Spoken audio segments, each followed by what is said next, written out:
This is the Living Well podcast. I'm here with Chris and David. My name's Jack. We're going to be debunking some of the top fitness myths that you might have heard.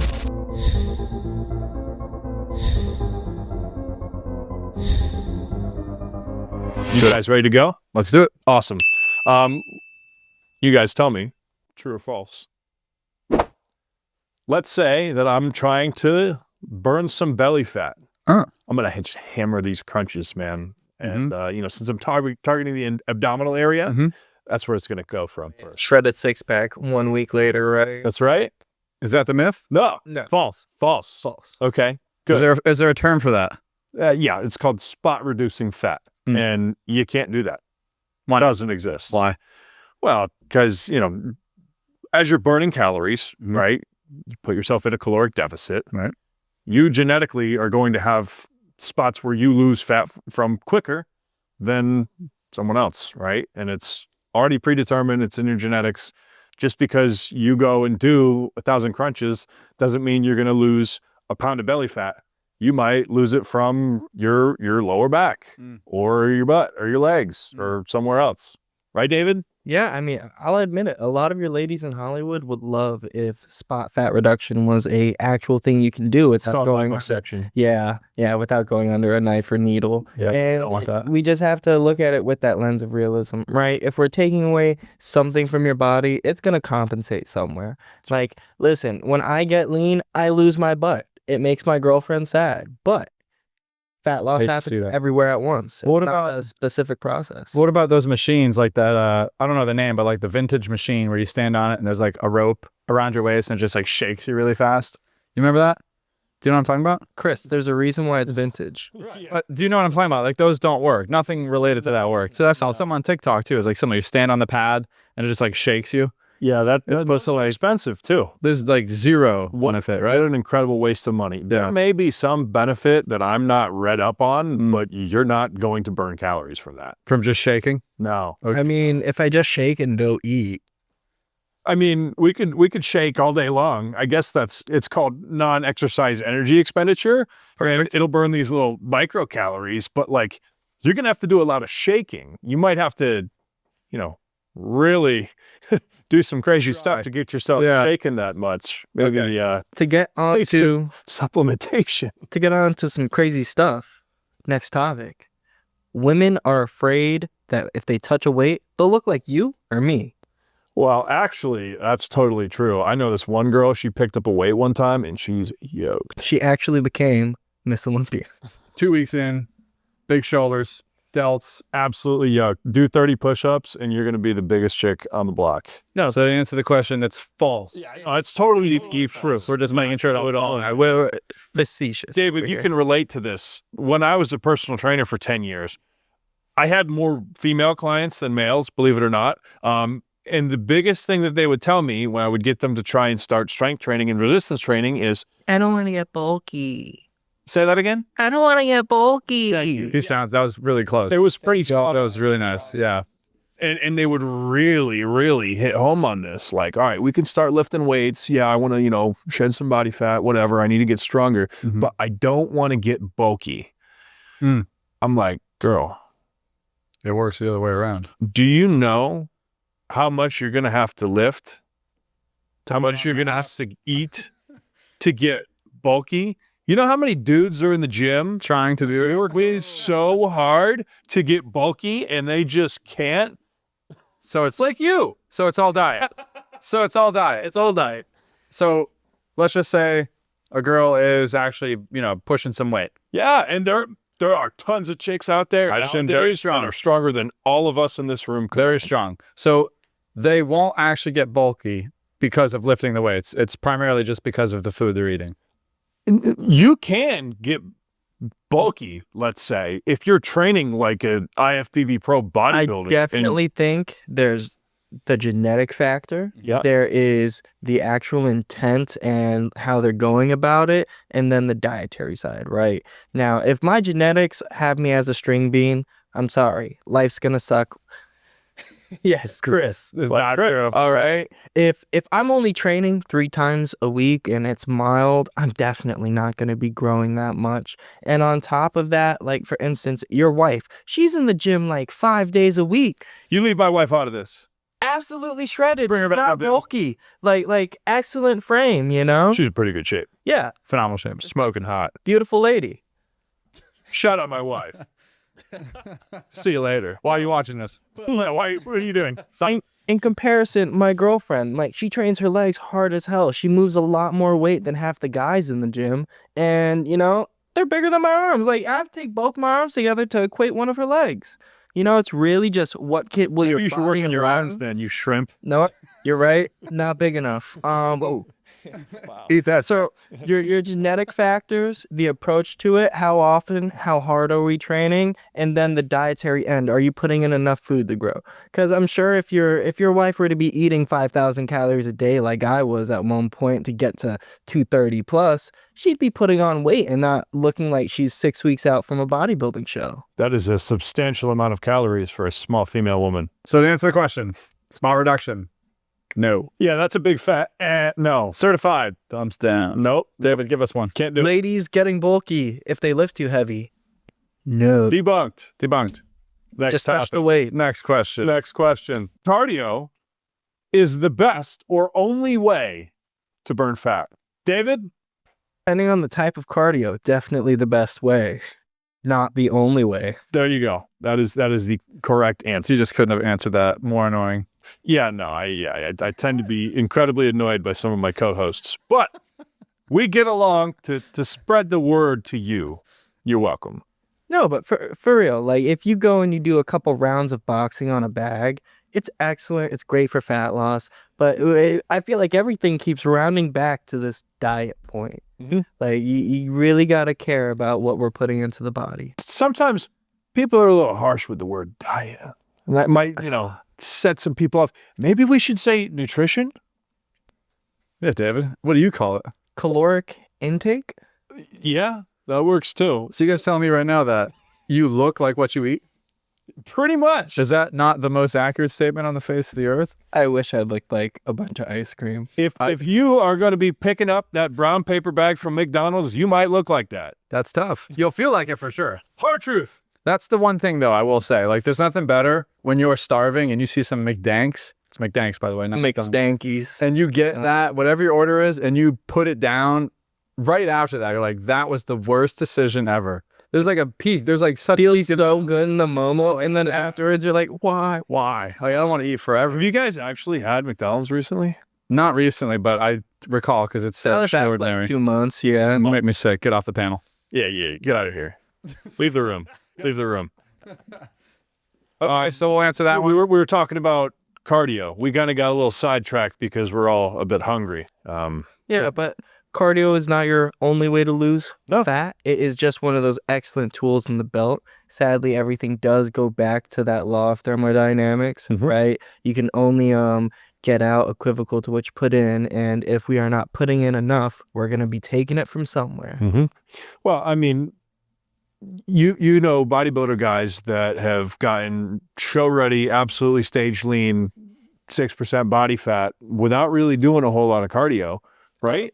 To note one, shout out Martin Fitzwater. Love Big Bro. Great guy. Marty barely does cardio, if any at all. And that was during one of his Mr. Olympia preps, I believe. Same thing for one of his most recent wins at the EVLS Prague Pro. Nice. Shout out. Shout out, Marty. First shout out to the channel, actually. Now, it is possible to burn fat purely with nutrition alone, right? Or, you could combine that with some resistance training for more optimal results. However, cardio is pretty dang good at burning calories. Well, I think Dave's made a good point about the boxing hitting the bag. There's a lot of ways you can really like push it, and you think you're actually burning a lot, but you're not. Mm. Like running, for example. Running a mile versus walking a mile. When you walk, you'll burn more fat, more calories, right? It's arguable. It's arguable. Well, tell me why. So, depending on how hard we're pushing our cardiovascular system during that run, Mm-hmm. right? If I ran a mile in 6 minutes, I mean, absolute elite mile time. Mm-hmm. I promise you're probably going to be burning more calories than the guy that's walking it. And there's just so- two different forms of cardio. There's low intensity, steady state is my preferred. It's easier on your joints, as long as you have the time, it's easy to get in. Then there's high intensity interval training. So you have LISS and HIIT. Now, again, LISS is going to be easier for your grandma or your mom or your lazy bodybuilder to go and do. HIIT, that's going to be your boxer, your guy that wants to be sprinting. That's also going to be that guy that wants to be your hybrid athlete. So like your football players, for instance, your wrestlers. You want to have a high heart rate, pretty much. Yep. So there's like high heart rate, and then there's like a constant heart rate, and either or is probably dependent on the person's goals or based off what they want to achieve, which they should choose. Exactly. So if you're a newcomer into the gym, should you maybe jog? Should you walk? How do you kind of pick that? To make it simple, Mm-hmm. get your body moving. Just move? Just move. You like to I move, like- Jack? I'd be moving. What do you do for fun to move? You're getting into me right now. Jump rope? Right? No, I'm not. I'm not jumping rope. I'm not playing hopscotch. I'm not doing no jazzercise or anything like that. Whoa. Don't talk down on the jazz. Hang on. You could dance to Wii at home. That's moving. Furry dance? The Wii Sports, the dance? My first cut. On some nights when I went out clubbing, told my coach, yeah, man, I was dancing for like 3 hours last night. Him. No wonder you look so great today. You actually did your cardio. So if I have any advice to like the podcast listeners, it's take like 50% of what David says and listen to it. Yeah. Maybe we'll change the narration on David Tarno. They'll say that the words will be way different. No. When David says something that's accurate, we'll put the letters in green. And when he says something that's just wrong, we'll make it in red. We'll put some booze in there. Booze. And boo. That's tough. Okay. Well, it's not that anything David says is wrong. It's just sometimes you're a bit silly. So, No, but just to your jazzercise point. hey, all right, that's probably some real good your cardio. body moving. All right, let's really back in. You asked me what I'm doing right now, right? Yeah, Jack. Kind of, reinventing myself in a way as a former meathead. Is that because 2026? No, it's got You tell nothing to me. do with the year. Is it 2026 New Year, you and me, guy? Wait until 2026. No. All right, now tell us how you move. Go. Look, I really start my mornings with a nice hard lift. Mhm. You want me to go? I'll tell you my split. Okay. Since everyone wants to know, I'll tell you my workout split right now. Let's hear it. Starts with a good old push, pull, legs. Mm. Now this is where it gets a little tricky. This is where I'm going to throw you the Wait, curveball. write this down. I follow that up with a full upper body day. And then I follow that up with a full lower body day. Crazy. David, Crazy. does that deserve a boo or a yay? Right, I'll go with the boo. I'm just thinking about it because you're going push, pull, legs. So you're going 2 giant muscle groups and then an upper day. That back's not going to be fully I usually have recovered. rest And then in between there. So Well, you didn't say that. And then you didn't. talk about my rest days. And let's quit. Now we're just singular. Again on a leg day. So it's like wow, I just blasted my CNS and then I'm gonna have 2 really hard days right after without that much rest and recovery time. I'm not a bodybuilder anymore, David. I'm not trying to grow massive muscles anymore. So your bro split. No. Well, what does a push pull leg stand for? Is that bro? It's the opposite of a bro split. Yeah, it's more like it's like shoulders one day, back the next day, arms the next day, legs the next day, chest the next day. Okay, and that you're saying you're doing a mix. Yeah, I'm doing push-pull legs, and then I usually have a rest day, and then I'll do an upper day, and then I'll do a lower day. That gets my frequency of hitting every muscle 2 times a week, and then I have my rest days. But isn't the push already is your upper day though? No, the push is He's saying a full upper. yeah. Now that push day, Oh, that push day is like a focus of chest, delts, and triceps. Your pull day is gonna be your back. So that's traps, rhomboids, delts, some more delts like your rear delts, and then biceps. Legs, obviously, that's self-explanatory. Upper's a combination of the push and pull. Lower, legs, self-explanatory. If I would say that there's anything lacking in my split, is that I probably don't get enough direct arm work, which I absolutely love to pump some arms. Where's the camera? I absolutely love to pump some guns. We could throw an extra arm day in there. And again, I'm thinking about this systemic fatigue wise, not you being a bodybuilder. Mm-hmm. You could open it up with legs. Then you could go, so like legs, push, pull. And then you take your day. Afterwards, go back in. Nice shoulder and arm day. Then you can go into upper or legs depending on your fatigue. You writing this down? I don't need to. I know think what I'm doing. I think you just totally blocked out what David said. Yeah. Is that part of the 50-50 ratio? Sometimes I don't really like to take advice from people. Start your week out with a hard lift like legs. Ugh. Yeah. No, well, sometimes I take my weekend when I got some extended time, when I don't have to rush to get here to film podcasts. Then I will go spend a good 2 hours in No negativity in the podcast room. Don't make There's no negativity here. I'm just letting you know that I don't want to be constrained by time. When I got some big sets to hit, I gotta get out to the bar and move some weight. Come on now. You don't barbell squat stuff. Sometimes I do. It's been a minute. You think so? Look, my barbell squat records, or you ain't gonna touch. Listen. I'm sorry. Your squat shit's on my squat. So this has strayed off. It has. Shall we reel it back in? What were we talking about, Chuck? Well, we were talking about cardio, right? And we touched on a list. We touched on the hit. You guys asked me what I'm doing, and then you decided to just You said comparing. I don't have to cardio. no, that's not true. Here's my split. I said you asked me what I do. I did that. Giving you stop interrupting me. These production guys are gonna hate you. I can't even think with you talking about my ear right now. Oh my God! Talk to me. 5-minute pause on David's mic. Cut it off. So, with the cardio question, Yeah, jogging, running, you want to make sure your heart rate's up. do the cardio that you enjoy. Doesn't necessarily matter what it is, as long as you're exerting yourself, sweating. You should be doing some zone 2 cardio. If you don't sweat and you're doing cardio, that's not good. Is that correct? Some people are weird about how much they sweat, so I wouldn't use sweating as a good metric. I like to really dig into, how many calories I'm burning, and I like to track everything. So I have a Whoop strap. Sponsor me. Whoop, sponsor us. Whoop, whoop. And it tracks everything I'm doing on my phone, from my heart rate variability to my resting heart rate, how many calories I'm burning, what my heart rate is looking like, and what zone I'm in. Whether I'm in zone 1, 2, 3, 4, or 5. And that's just generally based on your heart rate during the bout of exercise that you're doing. I like to have those metrics, so I track all that. But you should get your heart rate up to like zone 2, between 130, 140 beats per minute, at least.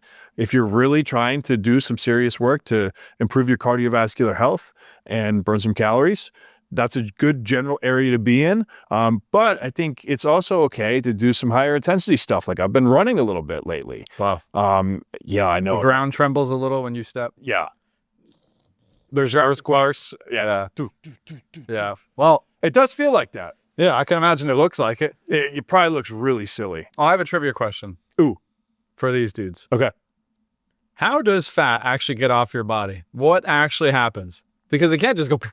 This is a long conversation. Your proper term is lipolysis. Ta-da. Thank you, David. So what actually happens? In an easy way to understand, how does your body fat actually come off of you? Where does it go? What happens? Just You're just on the treadmill.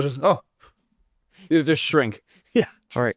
To make this as layman as we can, one of your organs processes that fat to then increase your blood sugar, making oh my God, let me run that back. Run it back. run it back. It's so good. Where does your body fat guy? Let it roll. Let him run it back. Tissue ends up getting chewed up by your pancreas. For the fat. viewers, thank you. Adipose tissue gets chewed up by your pancreas, I believe, and then your pancreas ends up spiking your blood sugar, and that's where you're going to end up pulling the calories from to actually go and feed the other pieces of muscle, organ, every little tissue in your body. So is it fair to say that you exhale it out? You breathe it out? Literally. Yeah, Literally, you you breathe are burn fat. calories. So that's what I was trying to say, I guess, is as long as your heart rate's up, You're sweating, you're breathing heavy. I mean, just existing, you burn calories. Right. The issue is most of the time we are just so undisciplined that we cannot help but be in a surplus. Mm-hmm. What, you gonna ask me what the Krebs cycle is next? No, I will not. But if you act like that, I will ask more pushing questions. Now, what's the next question, Next Jackson? question. Let's friggin' dig into it. Carbs, fat, bad. It's all bad. It's all terrible all- for you. Wrong. No, you got it's wrong, dumb. I feel like these are all loaded. What are carbs good for then, David? They're so much. Okay, explain. Every function. Yeah. Every function. It's your main energy source. There you go. That's what I was waiting to hear from you. Like, you're doing nothing without carbs. It's the most important thing to your mitochondrial energy production. Your cells aren't going to replicate. You're not going to be able to do anything. You're not going to build and repair. Like, it is your it's your currency in your body. All right. So why is keto so popular then? Because if we have low blood sugar, by removing some of the carbs, we can end up pulling off of that fat like we touched on earlier, right? And that process of pulling on the fat and lipolysis is also ketosis. So while you're breaking down that fat, you're getting ketones. Ketones are another energy pathway for your body. It's just less efficient in comparison to the carbohydrate-based energy pathway. Hey, let me hold a ketone. It's looking at me. Let me hold a ketone. Oh, you're just trying to hold it back. I'm so sorry. Oh my God. Reel it in. So, carbs out. Yeah. Energy source. You just said they're good. They're good. Aren't they bad? Yeah, okay. So too many processed carbs can be really bad. If you're going to Dunkin' Donuts.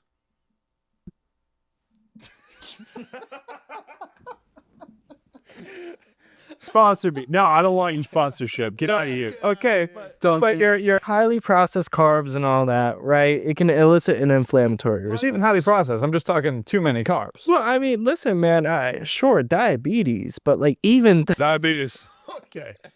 If I eat too much rice every day, I'm not going to get diabetes. you're not. But I am going to put on weight. I'm sure there's an amount of rice. If you're eating 25 cups of rice a day, you might get diabetes. Maybe can't rephrase this question in a minute. Oh, yeah. That was just so funny. Oh my God. That was just so funny.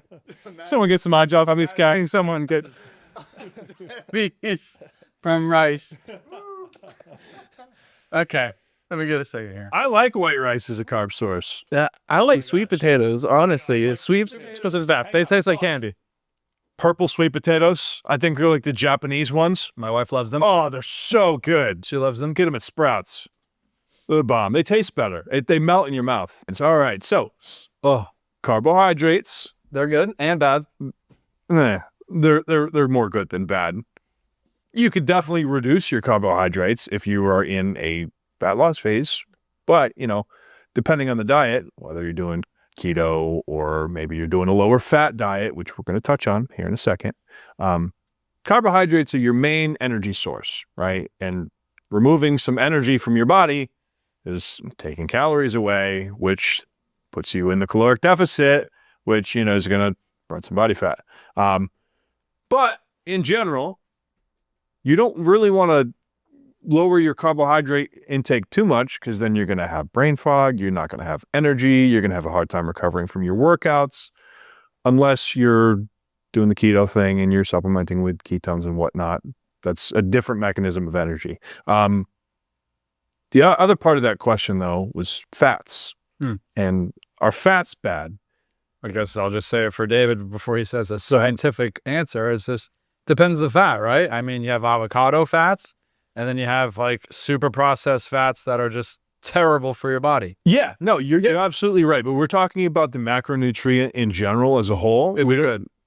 Of course it's good. Yeah. It's going to be fueling your hormone optimization. And if you totally remove fats from your diet, your hormones are going to crash. So thumb up for fats. Thumb up for fats. Check. Fat. Well, and also, fat is poorly named because people think if I eat too many fats, I'm going to be fat. You need fat. You do need your hormones. Your body needs. I will say fat's arguably your most important macro, right? It supports your hormones. It supports brain health. It supports so much. Like if you're missing your omegas, Can we like make a general rule not to do fart noises on the pod? Oh, fair enough. Fair enough. You know how nice this microphone is, David? Thanks for your input. We're moving on. So yeah, fats, good for your brain health, your hormone health, all that stuff. Carbohydrates. Time out. First time out of the channel. Time out. Time out. People want to lose weight. Yep. They want to lose fat, Sure. but you're telling me to eat fat. Let me ask you this. If someone wants to eat fat and they want to lose fat, how do they need to go about that? Because when you eat carbs, that's your first responding energy to use your muscles, right? So you have to limit your carbs to get your body to use fat as energy. So then you start losing fat. You phrased that in a way that Phrase that makes more me for think you don't understand what you're talking about. You're kind of getting it. You're kind of getting it. All right. I could have 2,000 calories worth of straight carbs. If it takes 2,400 calories. I'm so hungry. Yeah, calories in, calories out. I understand. All right. So even with me having the elevated blood sugar, because I'm in a net deficit, I will still end up going through the process of lipolysis. So you're saying it doesn't matter if you have a good carbohydrate reserve, your body will go around it to use the fat first? No, it will use every pathway it can at the same time. So there is no 1, 2, 3. Don't get me wrong. You can eliminate one pathway to force engagement on another. We can eliminate our carbs, put ourselves on a keto diet to force the ketosis process. But you can have both to a very optimal extent. If you end up eating a well-balanced diet, your blood sugar is not constantly spiked, so your insulin isn't through the roof all the time. And, like you're able to actually have access to the adipose tissue reserves that you want to pull from, then life is great, right? I don't have to sit here and make sure that I'm eating 500 grams of carbs pre-workout. I can just make sure I have a couple hundred and I go have my hard workout. Once that blood sugar drops mid-workout, which it is going to, you end up going into the process of ketosis. Or you could stuff that muffin in your face like you did this morning, right, David? Boom. I stuff too. Chocolate Get it chips. I saw chocolate chips on that muffin. Nice. Hell yeah. Courtesy of the office. So to wrap up this fitness myth, carbs are good, fat's good, right? Food is good. It's your fuel source. You look like what you eat. I feel like we're leaving protein out of the mix. I feel like since we're touching on carbs and fat, but there's not really a myth that protein's bad for you. I think we're all thumbs up on protein. Good luck finding a bad source of protein. Yeah. Aren't shrimp actually really great sources of protein? Yeah. Yeah. Shrimp's pretty good source of Shrimp's good. protein. It's not like the highest protein It's really brand, lean protein. but Yeah, so I'm saying like shrimp's actually like great. If you're going for like let me limit my fat intake, fuck yeah. So then let me ask you this. This could be just personal, I guess, but why when you're on like a competition or a prep phase, you're mostly eating chicken yeah. versus red meats? Well, because red meat has a higher fat content than chicken. So not all Okay. proteins are the same, you're saying? I mean, they are different. So this is where a topic we could touch on the proteins then. Okay. Depending on your goals, you should be consuming certain types of protein. Now, in the context that you frame this question of a show prep, yes, and sure, Jack's topic of, well, one's fattier than the other has a lot of merit because that can end up it's diet, right? But in the context of a bodybuilding prep, it's more so collagen types we're looking at. We're pulling beef out because beef makes your skin thicker. We're putting white fish in because that collagen type makes your skin thinner. So if you're someone like we talked about in the first episode, 2026, you want to lose weight, get tone, you guys are suggesting maybe stop the red meat so much? I mean, I wouldn't even say stop the red meat. It's really context dependent. I think you should have every collagen type to a healthy extent. So I hear what you're saying, David, and yeah, scientifically you're correct, but I think to the average person, this is just stuff that's just you don't need to think about this stuff. Way over. This is just way over your head. Right? Okay. Look, you have your allotment of calories for the day, right? You have your protein goal you need to hit, your fat goal you need to hit, your carbohydrate goal you need to hit, right? Whether it's chicken, beef, fish, whey protein. These are all good sources of protein. Mm-hmm. Generally, if you hit the number you're looking to hit, which is for most people 1 gram per pound of body weight, 1 gram. you're probably in a good position, right? Now, if you're some sort of extreme bodybuilder or athlete or whatnot, and you really need to focus on getting this specific collagen, peptide, and these branched chain amino acids that are in this cut of meat and whatnot, you're overdoing it. Paralysis by analysis. Hit your protein goal however you can. Thanks, David. I was just trying to answer his question properly. Yeah, no, which is great, and I love that. Thank you, David. But we're speaking to average Joe. General public. Gen Pop. Gen Pop. What's up, Gen Pop? What's happening?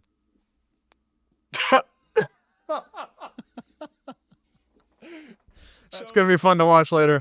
All right, gents, let's bring it home. I think we've debunked a couple very popular myths that I hear out there from beginners that may steer them in the wrong direction or may potentially even be harmful to them. The first one, you can't spot reduce fat. Come on. I know it kind of makes sense in your brain. It's just not possible. That's not the way fat falls off your body when you're in a caloric deficit. Another one that we touched on, let me go through my list here. Light bulb. As a woman, if you're lifting weights, you're not just going to get bulky. General resistance training is not going to produce the amount of muscle that you would need to get bulky. Now, if you're trying to get bulky, there's definitely a way to do that. You're going to need a lot of food and a lot of resistance training compounded over very, very long periods of time, and potentially some performance enhancing drugs. Don't ask me where to get them. We also touched on different types of cardio, whether we're talking about, low intensity cardio, steady state, or we're talking about high intensity interval training, or just in general, high intensity cardio. Cardio is a great way to burn fat. It's not the only way to burn fat. You can generally burn body fat without doing hours of cardio if your nutrition is in the proper place, if you are in a caloric deficit already with your current nutrition. We also learned that carbs and fats are not inherently bad and that you should consume them. Fats are essential to hormone and brain function, and carbohydrates are your main source of energy. If you're looking to be in a caloric deficit, you can lower either one of those, but don't entirely eliminate both of them, or you're really not going to function properly. You won't feel very good. You're not going to feel great at all. No. But in general, those are just a few fitness myths that are really popular out there. We debunked them here with you today on the Living Well podcast. We'll see you again on the next episode.